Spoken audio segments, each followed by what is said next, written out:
Ladies and gentlemen, we're having a good time right here. 96 Sirius Radio. We have already had an incredible dance party here commemorating a person who, like, I can only speak from my own personal, like how he affected me. The first time I heard him sing, like, how's this dude doing this? No auto-tune, no nothing. His voice sounds perfect. This is 1976 when he first dropped his first record. When you listen to International Level, when you listen to Do Me Baby, when you listen to Under the Cherry Moon, when you listen to all of these, the things that was the most incredible, and I'll have musicians come on and talk as well. I see you, DJ. We're going to have you come talk about the production that he had. It was amazing. You've never heard sounds like that. Am I right, Breyon? You never heard drums like that. You never heard the way he put things together, which was amazing. To see him, to hear about him passing away, affected me in a real way. And it's not on some, the celebrity stuff. I mean, it was like, before, if I never would have done anything, I would have listened to this dude's music, and been inspired by it. Now, we have some people here who have actually been in the vicinity with Prince, and she's always been beautiful. She is still beautiful. It's crazy. I call it the devil because ain't nobody looked at the devil. Ain't nobody looked that good. That's got to be the devil right there, right there. No, I'm serious. I've never seen nothing like this, and we all marvel at the fact that you are now at the ripe age of 28. And it's amazing to have had, half a kid and look the way you look. But beautiful children are beautiful. But Nicole, we have Nicole Murphy here. Nicole, talk about the experience of when you met Prince and how that was for you. Oh my God. Okay, well, I always call him a vampire because I feel like he was calling upon me like one of his wives. Every few years I would run into this man. Okay, and he's gonna bite your neck. Yes. Then bite your titty. He's gonna bite everything. Bite it all. So the first time I ever encountered Prince, I was 17 years old. Wow. And I was in Paris modeling, and I had a roommate named Regina. So at 17, where's Regina now? I don't know. I would love to know. Is Regina still alive? Who knows? I hope she is. Shout out to you, Regina. We're gonna track you down. Yes. So anyway, so we could go to the club at that age in Paris. So we went to this place called the Atmosphere. Yeah. And it was a big deal because we weren't, you can't go to a club out here. Right. So we were like, oh my God, we're in the club. So we go to the dance floor and we're like, let's dance. Yeah. So we're dancing. And the body was crazy, huh? Give me the play-by-play. What was the body looking like? Crazy, huh? I guess. Sterling. I think it's crazer now. Ooh. Because I'm a woman. I was a girl back then. Ooh, shit. That's a whole song. Difference. Where my man at? Write that song. I'm a woman. I was a girl back then. That's a different kind of pussy. That's a different kind of pussy. Anyway. This is serious radio, so we can talk like this. So her and I were dancing, and then we see this whole entourage of people that came into the club. So we noticed and we looked, and I was dancing. I looked at Regina, and I was like, "Girl, look at that dude! Look at that dude over there trying to look like Prince because he had on these pants that had these buttons going all down his leg." Wow. And she was like, girl, she right? And I was like, yeah. Y'all already hate, y'all don't even know. Yeah, because I'm a huge Prince fan. So I'm like, how dare he? Anyway, so like 5 minutes later, this big bodyguard comes up and he's like, Prince wants to know if you'll come to his table for a drink. And we were like, oh my God, that's Prince for real. Vintage. So we were like, okay, let's go. And of course we didn't drink. We were like, we'll have a soda. So I sat next to Prince. Yeah. I sat next to Prince. You want to be healthy. Yeah. And he asked me my name, and we told him, and we were talking, just general conversation. And then they started playing Prince's songs. Wow. So we were like, he was like, would you like to dance? And I said, absolutely. So we get up, and we start dancing, and he's doing all his little things. We twirls. He was doing his twirl. Yeah, like splits and shit. I was like, hey. I'm like, ah. Wow, that's amazing. So we danced 3 songs, and then we went back to our table, sat down, and we talked a little bit. And then he wanted to know if we wanted to roll to the next spot, and I got scared. You got scared? We both got scared because we were like, "Yo, yeah, you're virgins. You never had sex. Makes sense. You want to stay protected." So that was my first encounter with Prince, and it was amazing when I look back. At that time, Prince was really like, it was really a big deal for people who don't understand. Like now, you got social media, you got Instagram, you can see everything that everybody's doing, which I think sometimes sort of ruins everything because there's no mystique. Prince had mystique, man. You couldn't just walk up to this dude, man. I remember he was at Fat Black Pussycat, who was in L.A. Remember what I'm saying? Remember that club? He had his own club, Fat Black Pussycat, and it was crazy because you never see Prince. That shit was like a unicorn. You know what I'm saying? And we didn't have I didn't have no cell phone at the time. I was a local comedian, and I was in the club, me and Speedy, and looked up, and Prince was sitting in the club, yo, and it was crazy. And the bodyguards, because you couldn't, you're not supposed to look at him. So I had to, I just turned away, but I could feel that he was there, and it was magical. Like when I turned back, he was gone. I was like, wow, it was crazy. He was just an amazing person. And talk about after that. When did you see him after? Okay, I have a lot of encounters with this man. Did it ever? But did blossom? This is when I was with Eddie, though. Oh, okay, this one's when I was with Eddie. Of course, you were dedicated at that time. Yeah. So anyway, I was at a Jill Scott concert, and Eddie and I were about to leave, and we see Prince sitting in the audience, and all of a sudden his bodyguard again comes up and he goes, Prince wants to know if you'll come over for dinner right now. Wow. It's already like 11:30. I looked at Eddie and I was like, yo, we are going. Because, normally Eddie's like, nah, we going home. I was like, nah, we going. So, of course, we go to the house, and we have a full entourage ourselves. Right, because Eddie had. Yeah. So, we go in, we hang out, and then we sit down at the table. Prince doesn't come down to about 2 in the morning. Wow. And how was he dressed? He was dressed, how he's cool self. Of course, he had his little matching whatever. Some G-stars. The pants, and it matched his shirt and stuff. Hair all whipped. Nice. So he sits down, we all eat. We're talking, laughing. And then this is about 2 in the morning already. So maybe about after we're done, it's probably about 3. And then all of a sudden, Prince was like, you know what? Everybody, we're going to go roller skate. Wow. And I was like, Eddie, we going roller skating. So then we ended up going to some place in Burbank. He rented out this roller rink. Wow. And the roller rink had candles all around the whole ring. Wow. So I was out there. Of course, Eddie was on the bleachers. He was just watching. And then Prince came out, and his skates lit up every time he rolled around. Wow, he was cool. Doing that? It was very surreal. That was surreal. Very. Where do you think he got them made? Who knows? Like at what point did he say, give me some goddamn, put some lights in them shits? And that's what was amazing about Prince. I'm glad that Prince is not in the era of today. And the reason that I say that, because I feel sorry for artists now who want to color outside the lines. Everybody is corny and a square now and trying to sell everything, and we sort of missed out because everybody's so PG-13 and trying to be so squeaky clean, while Prince and others like him were able to color outside the lines and make you feel it and understand it.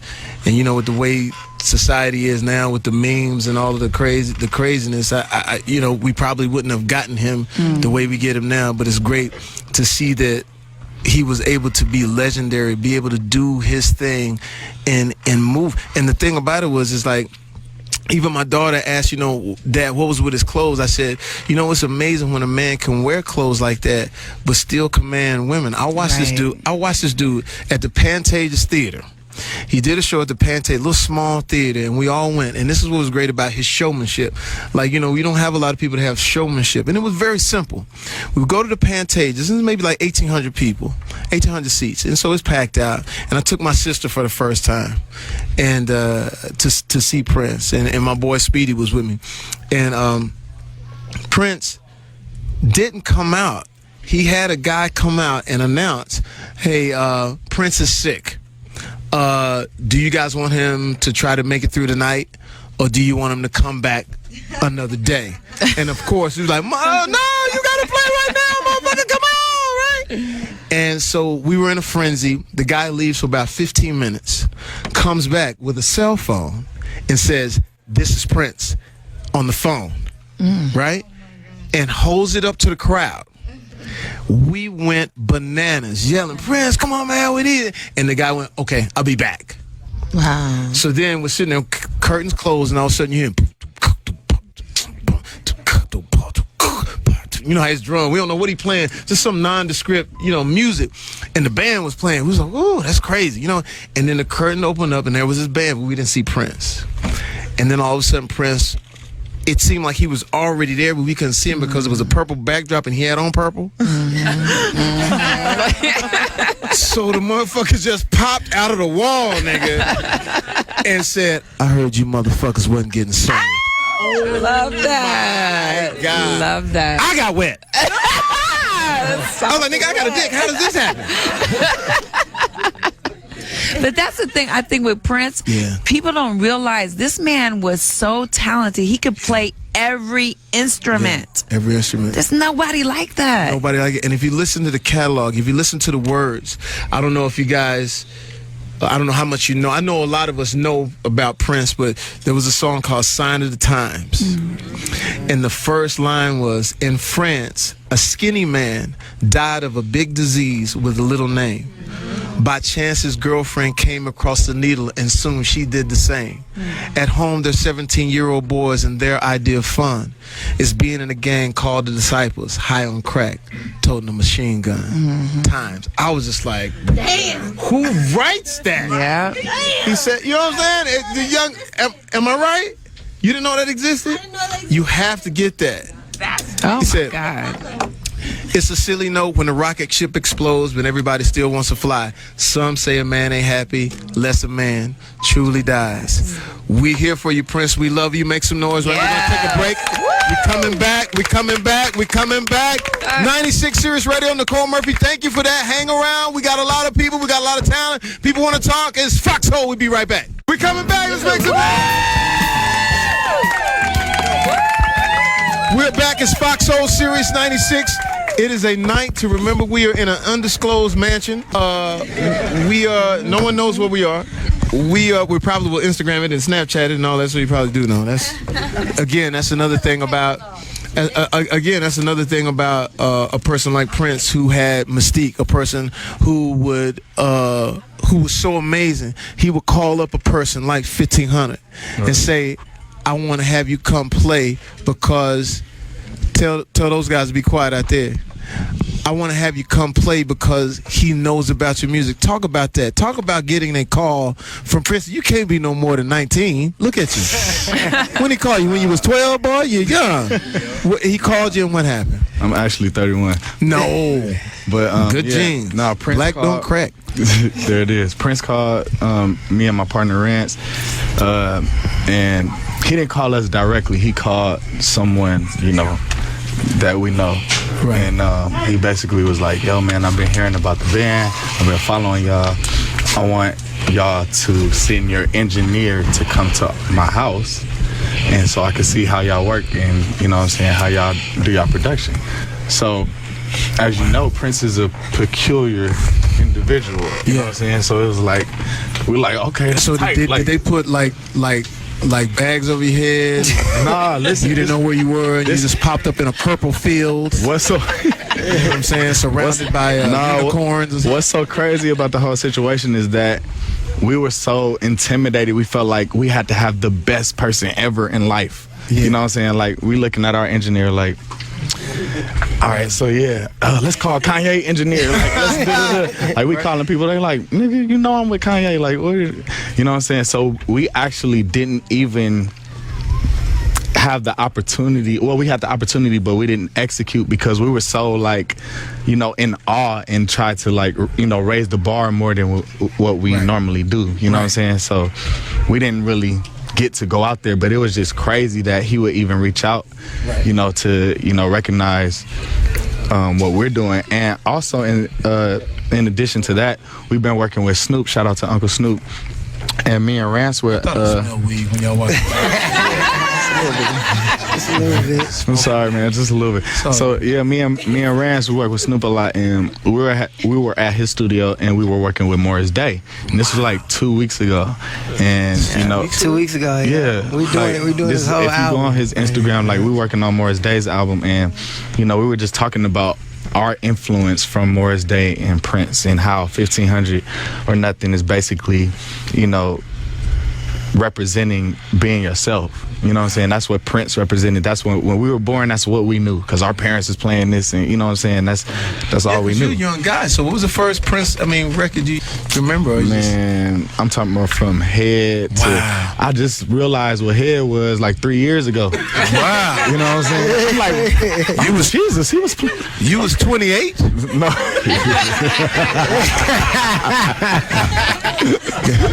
I guess you're a late bloomer there. Oh, no. You know what masturbation is, right? I'm saying, I heard the song and I realized, you know what I'm saying? Yeah, my dad is a bishop, but I'm just saying, I heard the song, okay, all right, and I realized what he was saying. But, right, that's great. Yeah, just to share, things like that, for him to be able to reach out to us, man. 777-9311, man. That was the coldest drum loop I've ever heard. And that really even just inspired me to want to even be a drummer. Wow. Man. Then I learned it and I played it at church every Sunday. So you played it. And what people don't understand was that what was interesting about Prince. Prince's music was spiritual, but it was sexual. Right. And that's what was so controversial at the time. A lot of people don't understand this. Prince was the first person to step all the way out of the box. Who's the person? He wears pantyhose. He wears, to be honest with you, he would wear pantyhose and a long coat and got booed at the Rolling Stones. He opened up for the Rolling Stones and got booed. Because they didn't understand it. And a lot of people get booed at the Rolling Stones concert, but if I'm not mistaken, Mick Jagger brings him back out and says, no, you need to understand who this guy is, because he's about to really shake up the world. And so he was a person, man, who allowed Kanye to be Kanye, or Madonna to be Madonna, or anyone who wanted to think outside the box when it came to music. He was that, just like how Little Richard sort of laid down, I'm gonna be who I wanted to be. And Prince was able to take it and make it something completely different. Talk about the experience of working with man in the house with Morris Day. Man, the experience with Morris Day was amazing. I mean, like literally, Snoop called out the whole band to come to a session for him. So we had a song that's for our band album, and it's like inspired by the Morris Day and the time music. Mm-hmm. So we played him a song, and he was like, "Man, I got to get this to Morris Day." He called Morris Day. He came back 2 days later. It was just crazy. It's called One Night Stand, and that's gonna be that single with Morris Day and Snoop. But it's perfect. It's not perfect timing, but it's a good time for Morris to put this out just to represent Prince, and it's gonna be awesome. We are here with 1500 or Nothing, My Guy Mars and Rance. Rance, 1500. These are young guys, man, who are inspired by Prince, who Yes, sir. in 1976 that was his first record. So you can understand the reach of who Prince is and what he's about. But like I said, we have so many stories, so many things to get to about Prince. We also have Breyon Prescott, who's going to talk about Angie Stone, who had an incredible record with Prince, and how Prince really influenced everybody. We're gonna play one of Prince's tunes right now. We're gonna play Soft and Wet, and then after that we're gonna play Dirty Mind, and then after that we're gonna play Raspberry Beret, and then after that we're gonna play Kiss, and then after that we're gonna play International Level, which was one of my favorites, and then we're gonna keep it rolling. So Sirius 96. That's how we get down. Sirius Radio 96.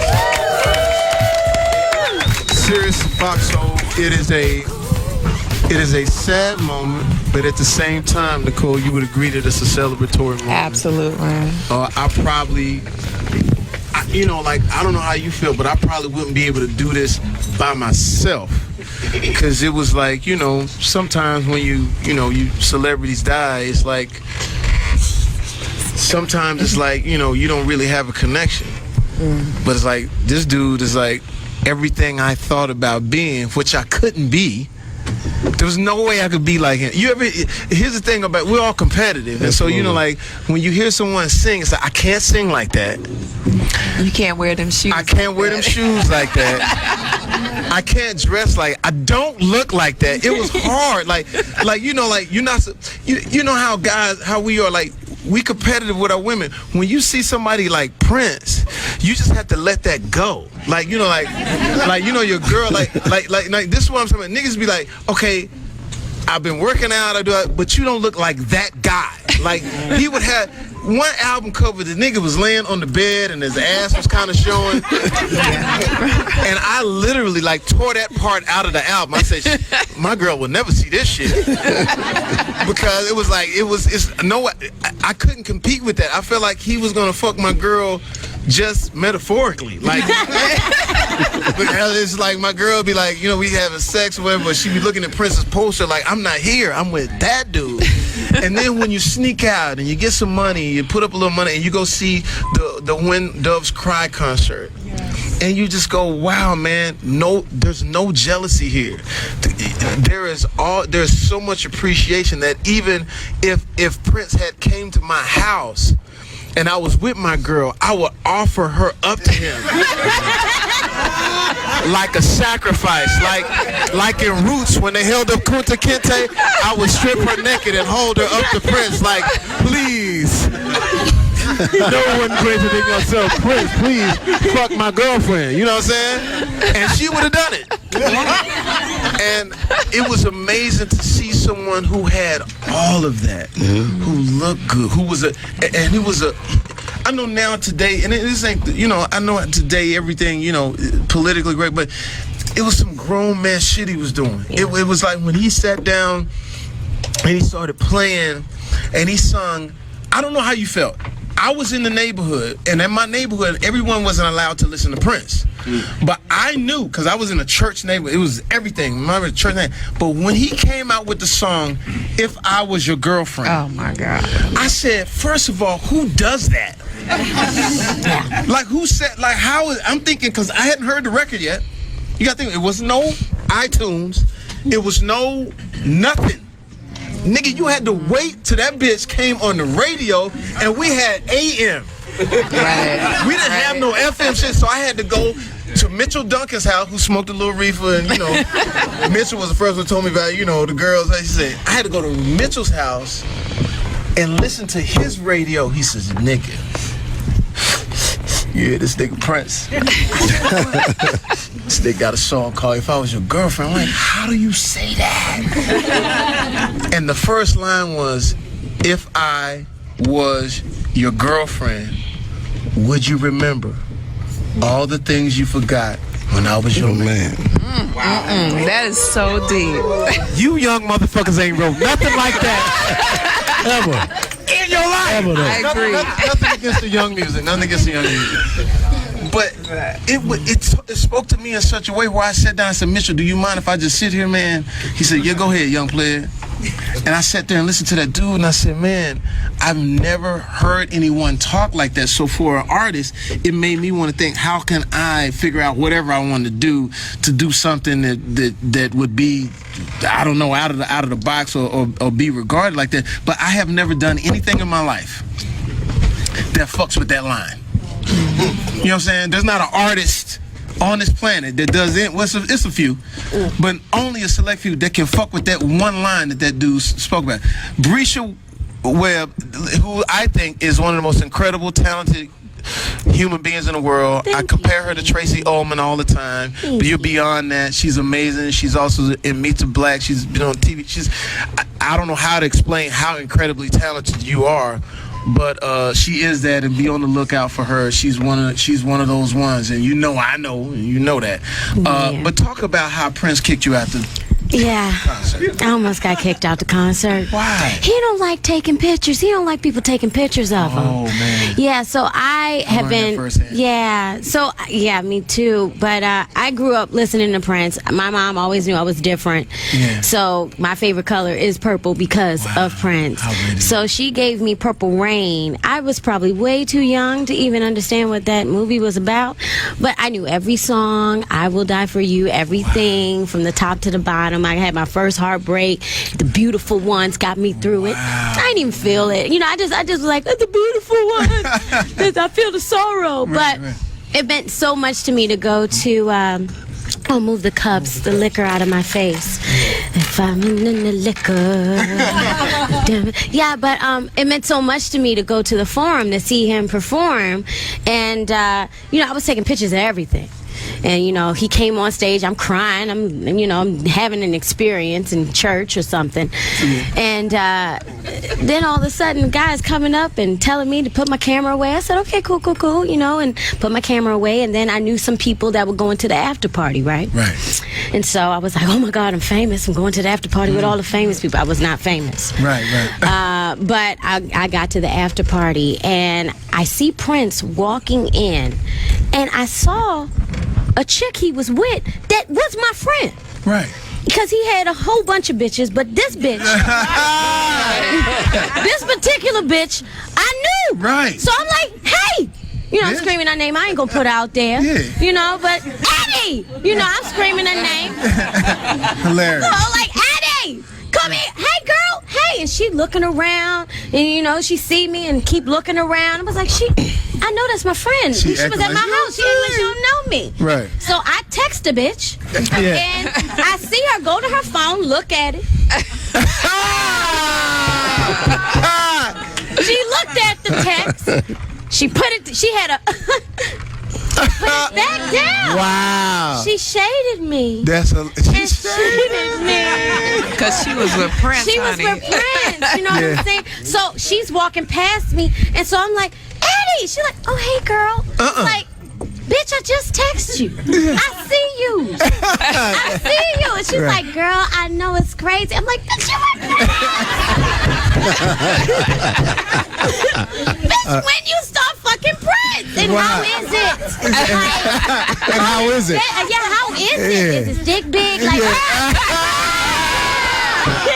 like, what is it? You know I had to ask Maite that question. I want to ask So Nicole, you know if it's, I mean, She wouldn't tell me. I tell you, I was like, that is motherfucker's he purple. like, it's gotta be a fancy nigga like a beet. That bitch is purple, like, and his nuts is like two radishes.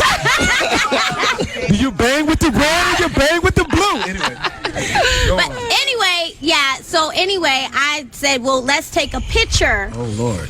You know, just to, you know, cherish this moment. Yes. Because I had my camera out, and Prince was standing, like, right where you are, you know. And so I take my phone out, and before I could even turn, the flash was on, ready. Yeah. And so he just saw the flash. Get her out of here. Oh, shit. And I was like, but I wasn't even trying to take a picture of you, but he was ready. They rush you like a protester at a did. Donald Trump convention. Did. Get out of here. Get out of here. Punch her in the face. Yeah, but you know, as I was being escorted out, actually yanked out of the club, I was like, I love you still, Prince. Wow. I bleed purple tears for you. yes. I see you, hoes, if you with somebody famous. I see you. We're here with Breyon Prescott. Let me bring you up to speed on Breyon Prescott. He is my music partner. He's like my little brother. You have heard us have fights. We have fought at the Usher concert. Usher was performing at the House of Blues. He was moonwalking or some shit. And it looked out and saw me and Breyon going toe to toe. But it's because that's my dude, man, and everybody know that. But he has done fantastic things, like found the song Slow Jams. He introduced me to Kanye West. He found Blame It on Alcohol, Unpredictable, and other albums and records that I've done. He's a serious music man. Talk about the fact that you put together Angie Stone and Prince, man. Yeah, man. So in 2001, I was managing Angie and D'Angelo at the same time. Right. And Yeah, it's crazy. Big check. So I thought at that time, I'm thinking D'Angelo's the coldest motherfucker alive. Right. Period. Nobody can touch him. And we knew Prince was dope, but D'Angelo was on top of the world at this time.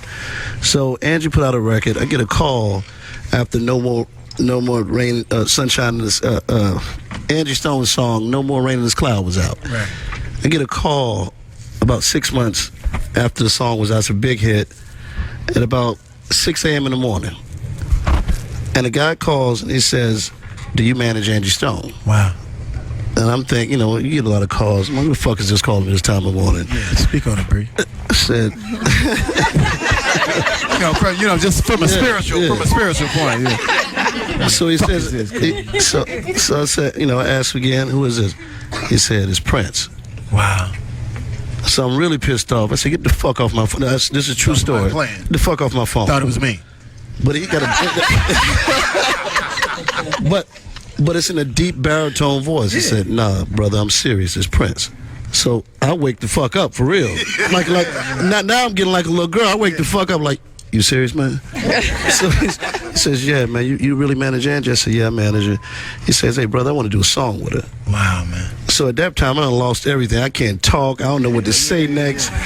So I don't want to, and I don't want to fuck this moment up for her. I don't want to fuck this moment up for me meeting the motherfucker. Exactly. So he says, yeah, I want to do a song with her. Can you get here tomorrow? Right. I said, I can't even speak. I said, absolutely. Absolutely. Tell me when, tell me what time. He said, just be as fast as you can. Wow. So I call Angie. Obi-Wan Kenobi. So I call Angie, tell her she think I'm bullshitting. Long story short, we get to Minnesota. All right, where he famously died right now, Paisley Park. So we go into the studio, and I think somebody spoke on this about having dinner. You was talking about it earlier. Yeah. Me and Angie go in. It's like I don't know. This shit is like the haunted house when you walk in there. Right. But it's a beautiful studio. Right. He doesn't come down. Me and Angie sitting in there.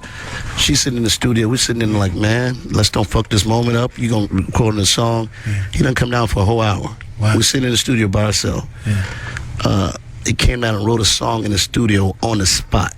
Wow. So it's the best moment I've ever had in my life. I've been around a lot of people, but to see him actually write a song in the studio in probably about an hour. Wow. Made the beat, recorded it, mixed it, and everything. Wow. And the song is called You Make My Sunshine. You have that song? But mind you should hear this because this is in 2001. I'm thinking Prince is done. He's finished, you know. You know what Prince was doing right there? So, you know what Prince was doing right there? He was letting you know. oh, absolutely. He was like, y'all come on here, let me. But it's fantastic. But you see, all I'm saying is, greats, sometimes in the latter part of their career, you don't know if they can write the same songs and the same structure they do 20 years before. And he was dead on. Yeah. So that's the point I was trying to. And Breyon, and that's fantastic story. What's amazing about Prince? Because here's what's interesting. You know, we've lost a lot of heroes. Absolutely. We've lost Whitney Houston. We've lost Michael Jackson. But follow me on this. When I first saw Prince, I thought Prince would actually, if there was someone to leave because of his trajectory, I was like, wow, maybe it would be earlier. And not to even think like that, but it's obvious that rock and roll stars, they shine brightly, and it's not a lot of times that they live in the latter. But what was great about Prince was watching Prince open up, watching Prince allow people to come in, Absolutely. Watching Prince bringing people in, which may not have happened. So appreciative of him living that way, and with me, who I loved Prince more, and there was sometimes a misunderstanding on how much I loved the dude, because I remember we performed in Minnesota as a comedy tour, and I come out in the backstage, and I come out in the alley. It's snowing, and it's like a movie. It's dramatic, and some big shadowy figure is in the alley. And he goes, "He wants to see you." And me and Speedy and Johnny Mac, the worst fucking people in the world to go to Paisley Park. And we like, what? The kid, he wants to see you. He was like, nigga, that nigga talking about Prince, dog. We going. And we ended up getting to Paisley Park, and it was amazing. The wait as well. They took me up to a room. It was like this big white room, and I was standing there by myself. And I was a little nervous. I was like, "Hey, man, can I wave at my friends?" Wave at my friends. I'm a little nervous. And Prince showed up maybe like 3 in the morning. We waited a lot longer. Like he shows up at 3 in the morning, dressed to the T, and it was surreal. But what was interesting about Prince, he always kept his finger on the people that were moving. Yeah. That he would always grab that energy, and to be able to stand there next to my hero, to the legend. I fucked up everything on how I spoke and everything because he was at a different time.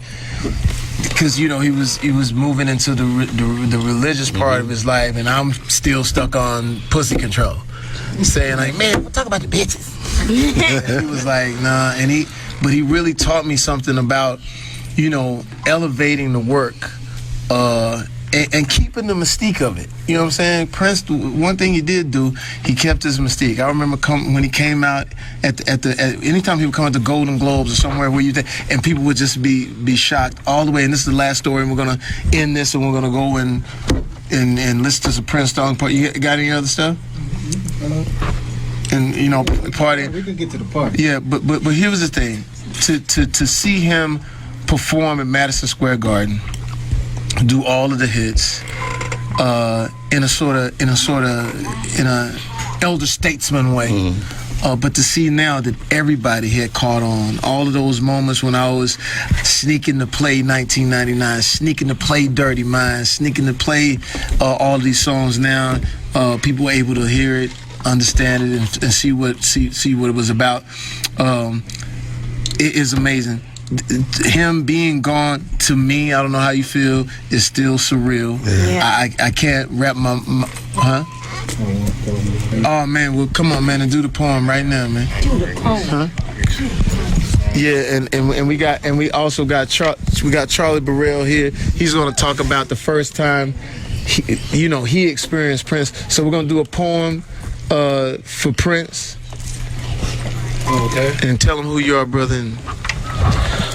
My name is Albe Back, and I'm a deaf poet, and I did a movie ATL years ago, and just did the Tupac movie, but I got a chance to meet Prince through Guapale in San Francisco, and he just loved Guapale and her voice, and so I wrote a poem today, just briefly chilling with my man Jackie Long, and that's interesting. Yeah, that's always interesting. I would. I was chilling and I went off to the side because this is one of the moments, like you said, the mystique of him. Yeah. This is one of those moments where we feel like we lost, that time, that era, right. of person. Right. You know what I mean? He had so many values, Yeah. and so I do those. Oh, I said. Or snap. Big snap. The artist formerly never known as normal. The music that was self-taught to expert you. The video that you could never call a porno. A blood and Crip hug could never make this much purple. Where are you? Slave on the face. Where are you? Slowly solo rising out the guitar. Where are you? Next to us. The footprints beside you. We had to third eye you. We grabbed your first vinyls. We stabbed scissors in our jeans to redesign you. Unapologetic leather. Unadulterated feathers. Uncompromised and better than anyone ever. The blatant high note, the way you glide, float, swim to another level. The 1999 and 1979, the rim MJ reached for. The very fictional empty seat in each tour. The hate that never existed. The fame that don't mean shit. The angel that came down just to sit down next to you at events. the only reason a king exists is to reign, is to rule, and it's to one day experience a prince. And thank you, because we did. Yeah, I say. This is one of our moments that we could all come together. I think our people always came together when we lost someone. You know, it's just so we see each other at funerals. But I think he brung us together. Singing the end of Purple Rain is a church service. It is. Yeah, it is. And all we wanted to do was hear him just wail. And like you said, you sick? So what? Come to the show anyway. Right, man. That Gave us all. Thank you, brother, that's amazing. It's amazing. Yeah. And you know what? Yeah. There's a few girls in here you need to go holler at right now. Right now. Fizzle. Right now, I saw a couple like, oh my God. Fizzle. Who's the poetry now? Blame Lonnie. Blame Lonnie. Bro, let me explain something to you, bro. That's what it's about, man. Yeah. Being inspired by somebody and now inspiring other people. And then I'm sitting with a person who's absolutely amazing on this guitar. Yeah. I'm a little younger, you know. Nah, but when I was a D'Angelo fan, like diehard D'Angelo fan, became a Raphael Sadiq, Bilal, and somebody was like, you like all them dudes, but you know who the original is, right? And I was like, nah. So I got hip to Prince. I ain't gonna lie, I was stuck for about a year on his catalog. Like, I didn't know it was like that. It was crazy. So one of the songs that I was just stuck on for a long time was Money Don't Matter Tonight. Yes. I don't know. And I want to play a little bit of that.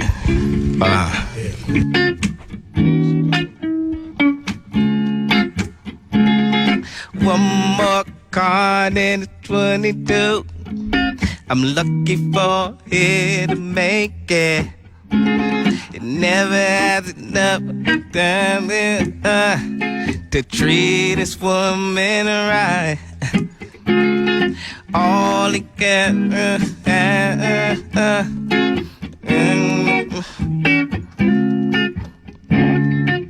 he just pushes her away in a huff. It says, money don't matter tonight. Lost the words, here we go. Money don't matter tonight. It sure didn't matter yesterday. Just when you think you got more than enough, when it all ups and flies away, that's when you find out that you're better off making sure your soul's alright. 'Cause money didn't matter yesterday, and it sure don't matter tonight.